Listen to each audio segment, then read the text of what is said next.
Ces cabosses de cacao sont à l'origine de certains des meilleurs chocolats au monde. Nous sommes à Abanja, au nord de Madagascar, dans des plantations estampillées bio et équitables. Ici, les cacaoyers appartiennent aux meilleures espèces, notamment le Criollo, qui donne un cacao raffiné. Ils poussent sans engrais chimiques.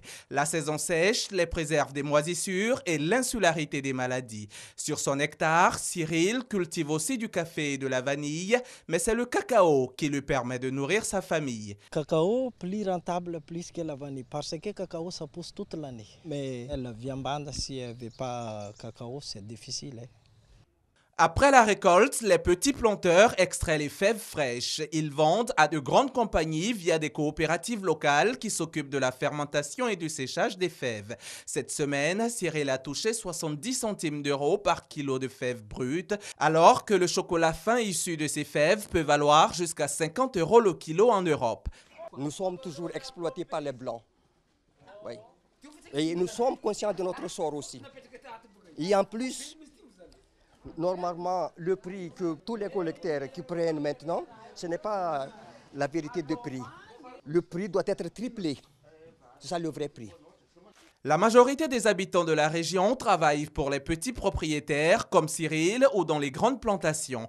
Le cacao fin les fait vivre mais pas s'enrichir. La valeur est ajoutée en Europe car les planteurs n'ont pas les moyens de se lancer dans la fabrication du chocolat.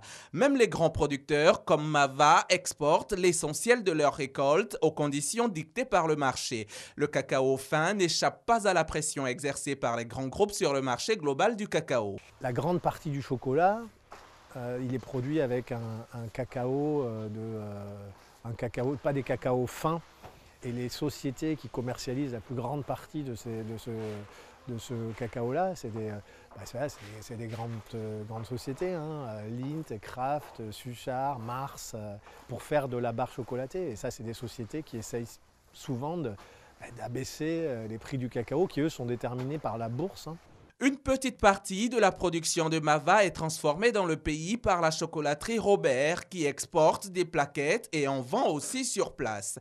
Mais avec 90% de la population sous le seuil de pauvreté, rares sont les malgaches qui peuvent déguster le chocolat produit sur leur île.